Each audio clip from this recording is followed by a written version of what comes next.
आप सभी को मेरा नमस्कार। तो दोस्तों, आज मैं आपके लिए इस वीडियो में बैसाख महीने की कहानी लेकर आई हूँ। एक समय की बात है, एक नगर में एक राजा रहते थे। वह बैसाख माह में प्रतिदिन ब्रह्म मुहूर्त में उठकर गंगा जी में स्नान करते। राजा का आदेश था कि मुझसे पहले कोई भी गंगा जी में स्नान नहीं करेगा। राजा जब गंगा जी में स्नान करने जाते तो उन्हें प्रतिदिन शांत जल के स्थान पर हिलता हुआ जल दिखाई देता। तो राजा को संदेह होता कि निश्चय ही मुझसे पहले कोई प्रतिदिन गंगा जी में स्नान करता है। राजा ने नदी के तट पर पहरेदार बैठा दिए। गंगा जी के तट पर एक वृक्ष था, उस पर एक बंदरिया रहती थी।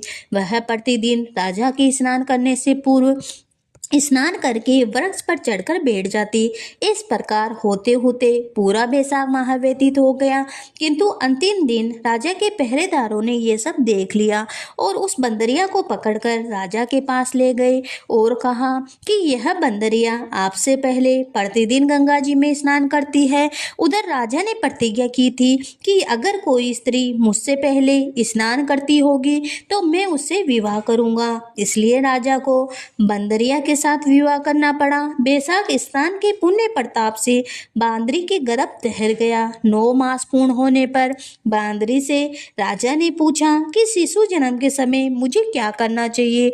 तब राजा ने महल में एक घंटी लगवा दी और बांदरी से कह दिया कि जब तुम्हें दर्द हो तो इसे बजा देना, मैं संपूर्ण प्रबंध कर दूंगा। राजा के अन्य रानियां भी थी, उनकी कोई संतान नहीं थी।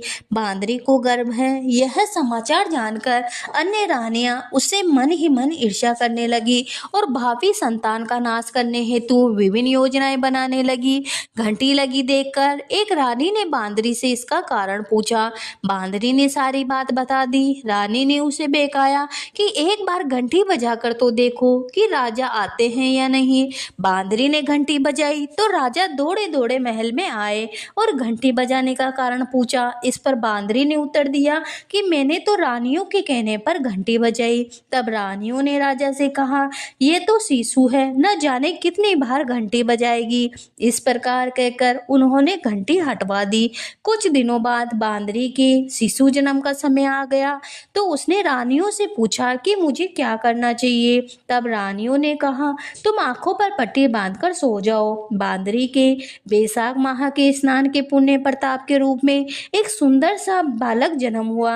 शिशु जन्म के होते ही उसके रोने से पहले ही रानियों ने एक टोकरी में रखकर उसे दासी को दे दिया और आदेश दिया कि इसे नदी में बहाकर आ जाओ और उस शिशु के स्थान पर एक पत्थर रख दिया।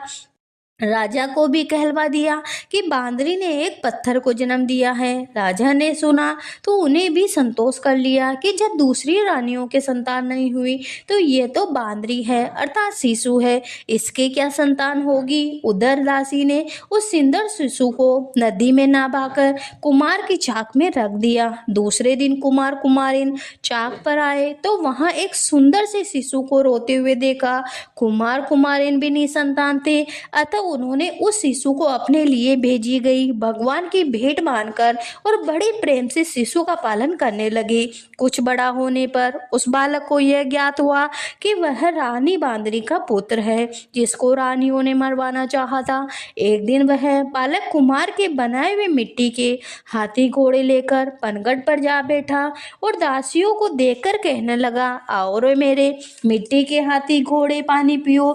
जब दासियों ने यह बात सुनी तो वह जोर जोर से हंसने लगी और बोली, अरे मूर्ख, कभी मिट्टी के घोड़े हाथी भी पानी पीते हैं क्या। इस पर उसने कहा, कभी बंदरिया के भी पत्थर जन्म लेता है कि। यह समाचार दासी ने रानी को कहा और रानी ने राजा से कहकर कुमार को देश निकाला दिलवा दिया। कुमार वन में रहने लगा।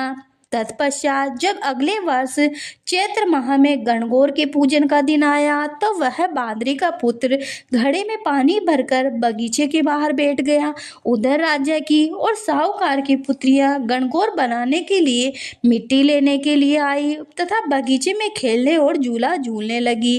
कुछ समय बाद प्यास लगी, तब उन्होंने उस बांदरी के पुत्र से जल पिलाने के लिए कहा तो उस युवक ने कहा कि तुम मेरे और चारों ओर फेरे लगाती जाओ, तब मैं तुम्हें जल पिलाऊंगा। इस बार पहले तो कन्याओं ने मना किया, बस प्यास तीव्र होने के कारण मान गई।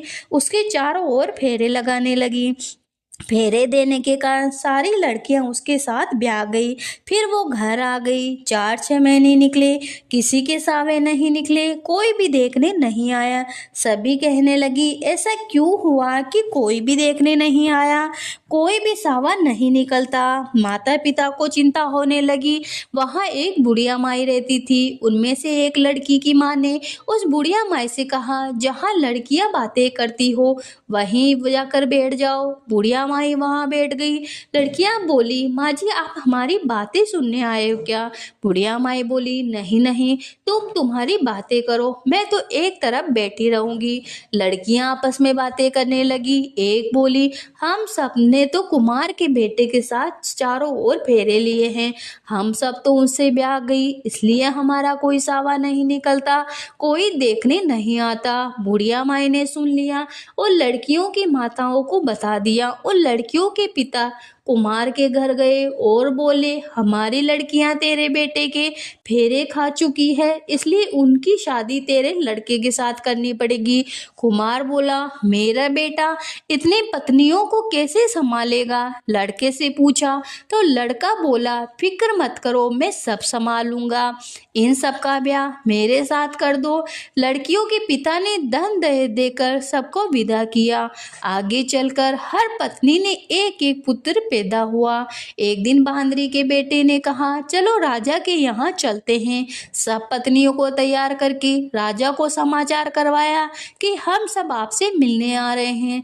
सब जने महल पहुंचे। कुमार के लड़के ने पहले ही सब पत्नियों को कह रहा था कि वहां पर एक बंदरिया बैठी मिलेगी, उसके सबको पैर लगना है। सबने कुमार के कहे अनुसार किया। दूसरी रानियों से भी बोली, पैर नहीं लगी। रानियों को क्रोध आया और कहने लगी, कुमार के बेटे की मस्करी अभी तक नहीं गई, उसकी औरतें बंदरिया के पैर लगी और हमारे नहीं। कुमार के बेटे को बुलाया और पूछा तो वो बोला, देखो राजा जी, मैं इस बांदरी का बेटा हूँ।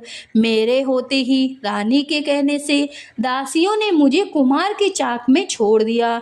कुमार वहाँ मिट्टी जमाने गया तो मैं उसे मिल गया, वो मुझे घर ले आया। झूठ लगे तो पूछ लो।